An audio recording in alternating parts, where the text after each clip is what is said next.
12 rounds from now or less, we'll find out. The referee, Joe Cortez, calls for the opening bell. Oscar de la Hoya said, I must take control early in this fight. I must show him I'm the boss in the first round. Show him what I'm there to do. He's shorter, so my height and reach must steer him. Oscar de la Hoya, and you see the movement already in this opening round from him, trying to circle away from that left hook.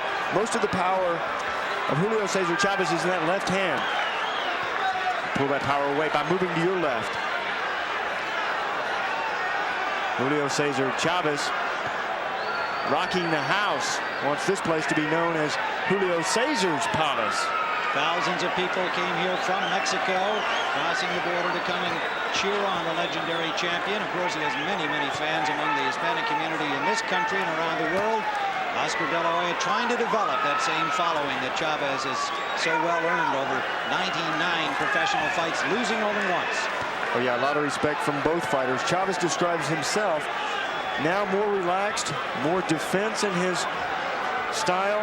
He says a strong boxer puncher. Sean, excuse me, there's some blood already at the corner of the left eye of Chavez. Wow. And it must have been opened by a blow. They have not been close enough to bang heads that I recall in this opening minute. There's another right hand by De La Hoya, and he's brought more blood from the cut. Already a cut. De La Hoya slices with his punches. He turns his thumbs over right at the end, right at the point of impact. The glove twists, and that leather on this hot night here in Las Vegas just rips the face apart. Well, nobody will want to see this fight determined by a cut this early. And Chavez's face rapidly becoming a mask of blood here in the first round. It is nasty. An ugly cut over the eye, underneath the eyebrow. And Tim, what Chavez is doing now, he's backing up, and as Oscar de la Hoya told us, he can't fight backing up. Joe Cortez calls for time to have the doctor come in and look at the cut. Oh, really ugly. They're going to let it continue, but that blood will no doubt run into the eye, impairing the vision of Chavez. But again, Chavez is standing too straight up. He has to get low against a tall guy like Oscar de la Hoya. However, at this point, he might just want to get back to his corner to see what they can do on that cut. Well, he has to wait for the bell to ring, Sean, so he has to use some strategy in the meanwhile. Sure, look how low that left hand is, Gil. Left hand down by his waist. And his legs are straight. He has to bend those legs. Good focus by De La Hoya. He's stalking Chavez, very calm, very relaxed. Chavez, with his very relaxed demeanor coming into this fight, now will have to fight more out of desperation because of that serious cut. And you can see how much bigger De La Hoya looks than Chavez physically. Chavez waving him in, trying to draw De La Hoya into a slugfest. Blood all over the face of Chavez. Wow. What an opening round. Has not had too many occasions where he has been affected by cuts. They did a nice job cleaning that cut up in the 1 minute rest period. Round number 2. Oscar de la Hoya on the right of your screen. The taller boxer with the blue trim in his trunks. Chavez wobbled, and a warning there by Joe Cortez for grabbing behind the head. Yeah, but you try to steer with that left jab. Now all of a sudden both fighters have to change their strategy. Julio Cesar Chavez says he has only one style, that is to hit and not get hit. Oscar de la Hoya says that he has 10 different styles. He's been watching tapes of Sugar Ray Robinson, Willie Pep, some of the great fighters of old, Sandy Sadler. He has all those styles to choose from. He also told us that this is going to be a fight with the Matador against the Bull. He's the Matador. I said, yeah, but it's the only time I know that the Matador is bigger than the Bull. Yeah, but now he's having to change that because of that cut. Using the jab effectively, De La Hoya here in the second round. And again, he mentioned that Chavez can't fight backing up. And Chavez is not bending, not trying to get underneath De La Hoya's punches. He has to move in underneath and try to come up with that left hook, as he's trying to do now. He's got him backing up, his face a crimson smear. As fighters age, the oil comes out of their skin. They don't have it's not as flexible as earlier in their careers. Consequently, fighters who are aging, like Chavez, have to move a lot. keep from getting hit. Chavez has always been very tough. De La Hoya landed a good left in the right. Chavez lunging in. And lands a left. Trying to make something happen. So far, De La Hoya's been able to keep him at bay. It doesn't hurt to get cut like that. It just throws you out of your game plan. All of a sudden, you have to deal with that cut. See him wiping at the eye?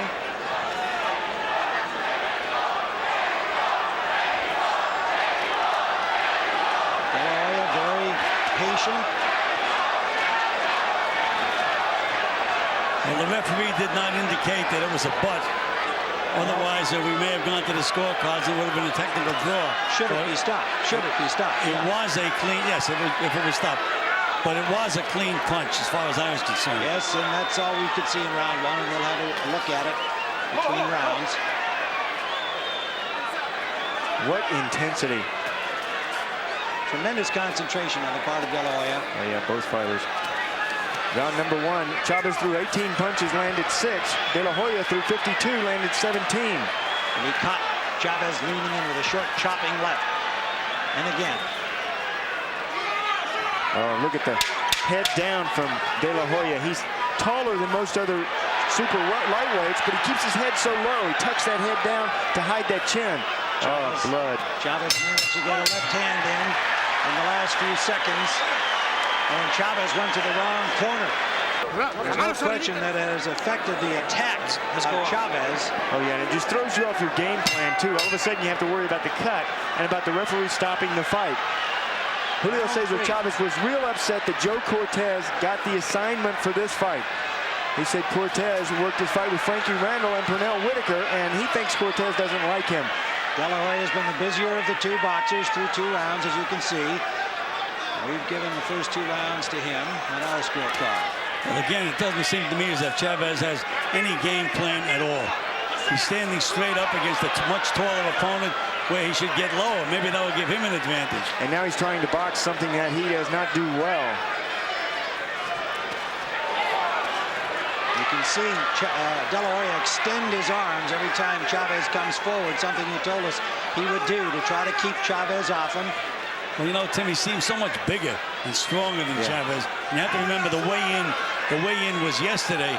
I would have to say that De La Hoya weighs at least 147 pounds right now. Both came in at 139 at the official weigh-in. That height really helps him in that he can punch down on his opponents. The two sparred 6 years ago, and Julio Cesar Chavez knocked down a 17-year-old Oscar De La Hoya. Because of that, Julio Cesar said, I don't need to watch training tapes of him. I haven't seen him recently. I know that I have the power. I know he's tasted my power, and he's not going to want to taste it again. I think that was a little verbal bravado from Chavez, and hard for me to accept that he didn't look at tapes and was counting on somebody from age 17 in 1989. And meanwhile, so far, this fight has been a fight with the one punch has been the effective punch. It's been De La Hoya's jab. That's for sure, and there is blood all over the face of Chavez again as the cut is opened up badly. Oh, yeah, a little maneuver. Yeah, that just shows the power and the balance of De La Hoya. You push around your opponent where you want him. Let him know you're in control. That's what De La Hoya landed a left hook. Chavez landed a good left hook. Short left hook by Chavez. Best punch of the fight. Now he's trying to come in low, which he should have been doing from the beginning. Now he's back straight up again. Yeah, he doesn't want to stand out at the end. He's not as tall as De La Hoya. So he's got to get down, get low, attack underneath, attack at the angles.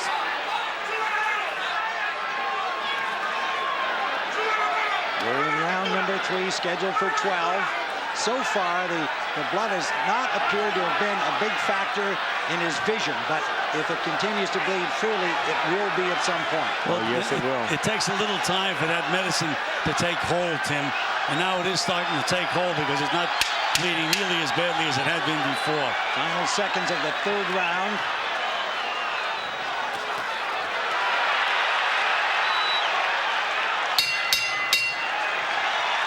Oscar De La Hoya, another strong round for the challenger.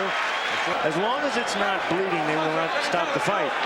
If it starts bleeding down and hampering the vision of Chavez, they'll stop the fight. Round 4. scheduled for 12. And Chavez comes out like a bull this time. That brings the crowd alive. They want him, the old warrior, to prevail against the young lion. Yeah, and he needs to. There's a left hand by Chavez. And that crowd can propel you to victory. That crowd helps you because when you hear that crowd, it's deafening. And you think you're hurt a lot of times, even though you're not. Good left hooks from Chavez. His best punch is that left. De La Hoya still very patient, using the jab, keeping his distance. And again, Chavez is trying to fight, backing up. De La Hoya says, I know I can KO anyone, but tonight I just want to box. And given all of the things that have happened in Julio Cesar Chavez's career, I think that's good advice. And again, there's that educated left hand of Oscar De La Hoya, constantly in the face of Chavez. Yeah, educated left hand is right. De La Hoya had been fighting his whole life.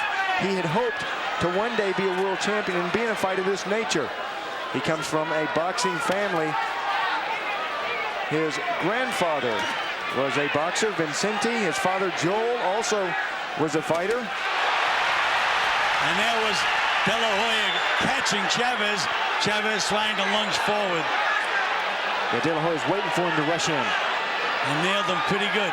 By far the most mature performance by Oscar De La Hoya that I've seen, and I've seen virtually all of his fights. In the fourth round here, he's already shown great maturity, and there's blood streaming again from the cut of Chavez. I've had my eye on Oscar De La Hoya for a long time. He is an outstanding fighter. And another good left hand inside, and another left hook outside from De La Hoya. And a combination scored by De La Hoya. And another combination, punishing Chavez. Uppercuts. Chavez is now bleeding from the nose as well as the eye. I remember De La Hoya. De La Hoya pouring it on. Chavez now not Look at that nose. Look at the nose. That's worse. His nose is worse than his eye. In his last fight, he broke his opponent's nose. Blood pouring from the nose and the eye, and Joe Cortez calls a halt. He'll have the doctor look at this cut. Dr. Flip Pomansky comes up from the far side. Also cut inside the mouth. Every time De La Hoya punches, he spins right on the end, and it slices the face. That's it. It is all over. Jose De La Hoya. Oscar De La Hoya, pardon me, with Jose Rivero, the old man in his corner, exulting his victory, a fourth round knockout, a dominant performance by Oscar De La Hoya over the legendary Julio Cesar Chavez. What a performance. Oscar De La Hoya, oh, what a great feeling. To conquer somebody, he was a big fan of Julio Cesar Chavez. What a great feeling that is, but for Chavez, he's still wondering what happened.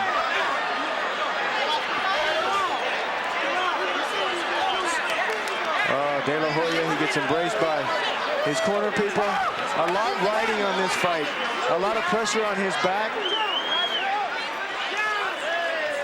He had heard all the critics about his career when he walked through Rafael Ruelas, when he destroyed Janero Hernandez,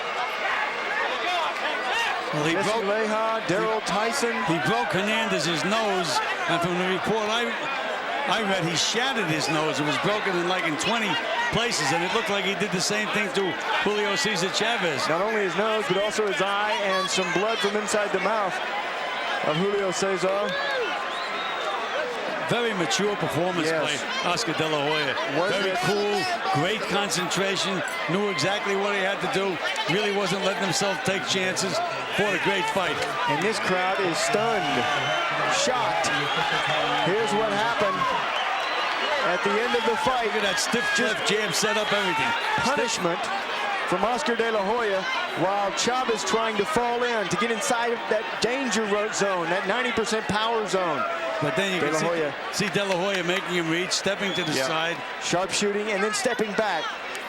Cracking with combinations. There he goes away again. And no retaliation from Julio Cesar Chavez. very mature, young, terrific performance by Oscar De La Hoya. He made it look easy. Referee Joe Cortez calls a halt to the bout. Dr. Flip Homansky has ruled that the former champion Julio Cesar Chavez was unable to continue because of severe lacerations to the eyes. The winner by technical knockout, winning his 4th world title belt and new WBC super lightweight champion of the world, the Golden Boy, Oscar De La